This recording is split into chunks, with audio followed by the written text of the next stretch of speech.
देवी तेरे बालकों का हत्यारा आकाश पाताल कहीं जहां भी होगा उसे खींच कर तेरे सामने नहीं लाया तो मैं गांडीधारी अर्जुन नहीं कहलाऊंगा। प्रतिज्ञा की है। अश्वत्थामा से भयंकर युद्ध हुआ है। अश्वत्थामा ने देखा कि अर्जुन के तीर मुझे विदीर्ण कर देंगे, मरता क्या नहीं करता। इसने ब्रह्मास्त्र का प्रयोग किया है, नारायणास्त्र का प्रयोग किया है। उसकी ज्वाला से अर्जुन घबरा गए हैं और भगवान के चरणों का सहारा लिया है। कृष्ण कृष्ण महाभाव भक्ता नाम भयंकर त्वमेको दह्यमाना नापवगो अशेषं श्रुते। हे गोविंद, ये मुझे जलाकर भस्म कर देगा, मेरे प्राणों की रक्षा करो। भगवान ने भी संकेत कर दिया, तुम भी अपने ब्रह्मास्त्र का प्रयोग कर दो। दोनों का ब्रह्मास्त्र बीच में टकराया है, जलकर शांत हो गया। दौड़कर अश्वत्थामा को पकड़ लिया और खींचकर जहां द्रौपदी विलाप कर रही थी उस सभा में लाया गया। बंधनों में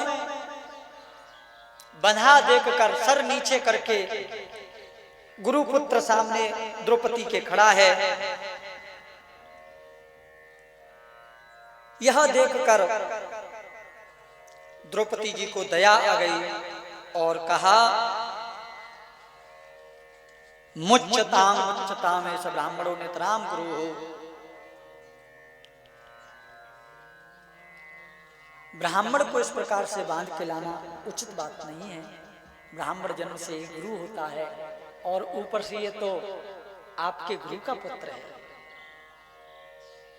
माता गौतमी के पति तो पहले से नहीं रहे, उनके जीने का सहारा ये पुत्र रहा है। इसको भी आप मार दोगे तो माता गौतमी को बड़ा दुख होगा।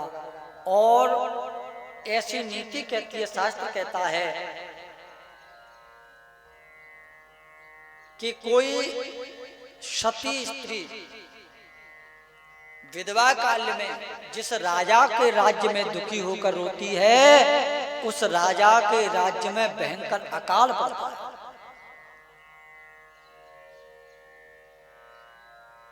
इसलिए इसे छोड़ दो।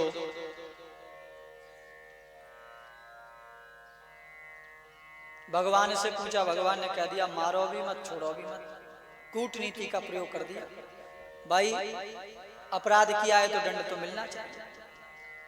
अब कूट भाषा को सब समझ नहीं पाए। पांडवों ने कहा सीधे सीधे समझाओ क्या करना चाहिए, मारें कि छोड़ें। बोले ब्राह्मण का, अपराधी ब्राह्मण यदि कोई अपराध कर दे तो फिर भी शरीर का वध नहीं करना चाहिए। ब्राह्मण का वध, उसका अपमान ही उसका वध है। ध्यान से सभी लोग सुने, उसका वध ही उसका अपमान ही उसका वध है। इसके मस्तक में जो मड़ी है उसको निकाल लो, बस इसको अपमानित कर दो, देश निकारा दे दो, यही इसका वध है। ऐसा ही किया। बंधुओं, अश्वत्थामा को तो शुक्रगुजार करना चाहिए था। काम तो मरने जैसा किया लेकिन जीवन दे दिया। अब तो भजन में लग जाना चाहिए था। लेकिन वो कहते हैं ना, काला कम्बल लाख धुला लो रंग ना होता हल्का। काला कोई कपड़ा हो और उसे खूब मशीन में धो, कई बार धो, सल्फ एक्सल से धो, अन्य किसी से, ईजी से धो, किसी से भी धो, वो काला का काला ही रहेगा।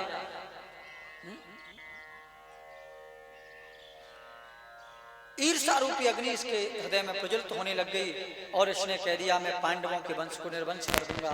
कौन बचा है पांडवों के वंश में? अरे बोले मैंने सुना कि जब अभिमन्यु वीर गति को प्राप्त हो रहा था तो अभिमन्यु की पत्नी उत्तरा गर्भवती थी। वही है जो पांडवों के वंश को आगे चलाएगा। यदि उस गर्भ को मैंने नष्ट कर दिया तो पांडवों का वंश सदा सर्वदा के लिए नष्ट हो जाएगा।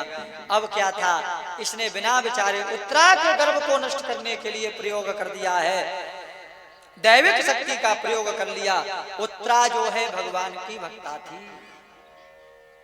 देखो, उत्तरा को महाभागवत कहा है। यानी कि कुंती जी से भी, सासू जी से भी उत्तम कोटि की भक्ति थी उत्तरा। वो क्यों? क्योंकि कुंती जी पे जब कष्ट पड़े तो कुंती जी को कहीं ना कहीं विश्वास था मेरे पुत्र हैं, मेरे पति हैं, लेकिन उत्तरा के ऊपर जब विपत्ति आई तो उत्तरा ने शिवाय भगवान के चरणों के और किसी का विश्वास नहीं किया। इसलिए कुंती जी से भी उत्तम कोटि की भक्ति उत्तरा मैया की। ये परम भागवत हैं, परम भक्ता हैं। पाहे पाए महायोगिम देव देव जगतपते नान्यम त्वदभयं पश्ये यत्र मृत्युः परस्परम। उसी समय भगवान आ गए। एक रूप से तो उत्तरा के सामने भगवान खड़े हैं और दूसरे रूप से मानो उत्तरा के गर्भ में भगवान प्रवेश कर गए, गर्भ की रक्षा कर।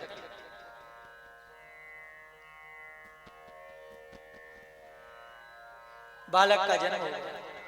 इनका नाम विष्णुरात पड़ा।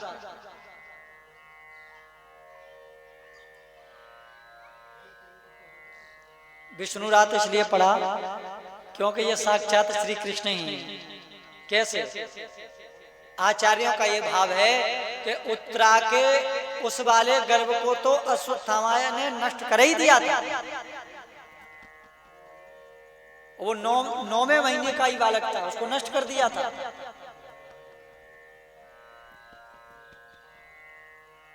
भगवान स्वयं उनके पुत्र बने, उनकी भक्ति पर रीझ कर, उनकी निष्ठा पर रीझ कर। इसलिए जो परीक्षित हैं, इनका जन्म 9वें महीने में नहीं हुआ, इनका जन्म 12वें महीने में हुआ।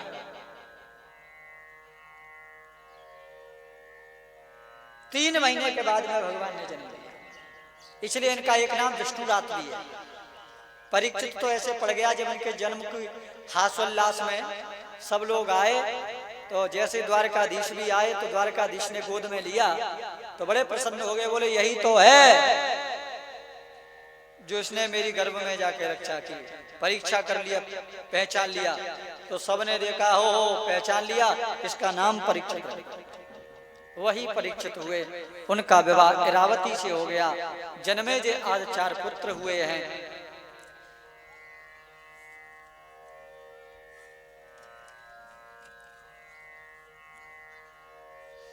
कुंती मैया ने भगवान की बड़ी स्तुति की है और भगवान के बार बार कहने के बाद में भी कुंती मैया ने भगवान से विपत्ति मांगी है, क्योंकि कुंती जानती हैं कि दुख के रूप में ही मेरे सामने श्री कृष्ण खड़े हैं। वह सुख के माते सिल पड़े जो हरि हृदय से जाए, बलिहारी व दुख की जो पल पल नाम जपा। विपदो नैव विपदः संपदो नैव संपदः, विपद नारायण विस्मृति संपन्न नारायण स्मृति। इस बात को हनुमान जी ने भी स्वीकार कर लिया है। कहा हनुमंत विपत प्रभु सोई, जब तब सुमिरन भजन। भगवान मुस्कुरा कर ये मस्त कहा, हे माता जी आपने विपत्ति के रूप में मुझे ही भज लिया। यानी दुख भी भगवान का ही नाम है। दुखों से अगर चोट खाई न होती तो मोहन तेरी याद आई न होती। ये दुख की बलिहारी है जो आज मेरे सामने श्री कृष्ण खड़े हैं। सुख में तो भूल जाते हैं कहाँ के भगवान, कैसे भगवान, जब दुख पड़ता है तभी भगवान याद आते हैं। पांडवों को राजगद्दी पर आके भगवान हस्तिनापुर में गए। हस्तिनापुर में भगवान का बड़ा स्वागत हुआ है। पुनः फिर समस्त पांडवों को ले जाकर पिता में भीष्म से दिव्य उपदेश कराया है। भागवत धर्म का उपदेश पांडवों को किया है पिता में भीष्म जी ने, और भगवान के धाम को गए हैं, ठाकुर जी के चरणों में गए हैं। इधर भगवान अपनी लीला संपन्न करके अपने धाम को पधार गए। ये बात पांडवों को पता चली। भगवान के वियोग में वो भी भगवत धाम को गए हैं। महाराज परीक्षित राजा बन गए। महाराज परीक्षित ने कुरुजांगल देश के सम्राट हैं और वहां जंगल की सैर करने निकले हैं। इन्होंने एक दिव्य दृश्य देखा कि एक बैल के 3 पैर कटे हुए हैं, एक पैर से ही खड़ा हुआ है और उसके सामने गाय रो रही है। बड़ा बुरा लगा। आगे चल के देखा तो उस बैल के एक पैर को भी कोई काला काला पुरुष तेज तर्रार धार से उस पैर को भी काटना चाह रहा है। महाराज ने यह देखा, देखा नहीं गया और डांट लगाई, अरे दुष्ट ठहर जा, मेरे राज्य में ऐसी धृष्टता करने की तेरी हिम्मत, कौन है तू? महाबली परीक्षित जी के पराक्रम को देख लिया। ये काला काला पुरुष कोई और नहीं था, ये साक्षात कलयुग था जिसने राजाओं जैसे चिन्ह धारण कर रखे थे। ये एक पैर से जो बैल खड़ा है ये कोई और नहीं, ये धर्म ही था। धर्म के 4 चरण हैं, सत्य, दान, दया, पवित्रता। सत्य को जाते जाते सत्य चला गया, त्रेता जाते जाते दया चली गई, द्वापर जाते जाते पवित्रता चली गई। अब एक ही दान बचा है, एक ही पैर बचा है कलयुग में, केवल वो है दान। दान के माध्यम से संचित क्रियमाण प्रारब्ध कर्मों को विशुद्ध कर सकता है, शुद्ध कर सकता है व्यक्ति। इसलिए भैया ठाकुर जी ने हमको जिस लायक बनाया है उसके अनुसार सत्कर्मों में अवश्य ही धन खर्च करना चाहिए।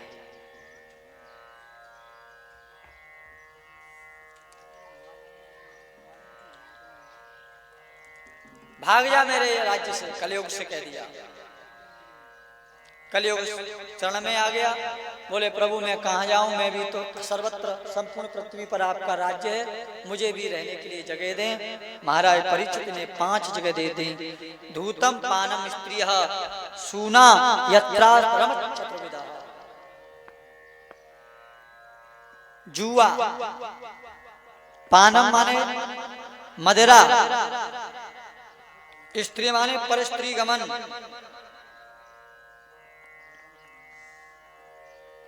और मांसाहार।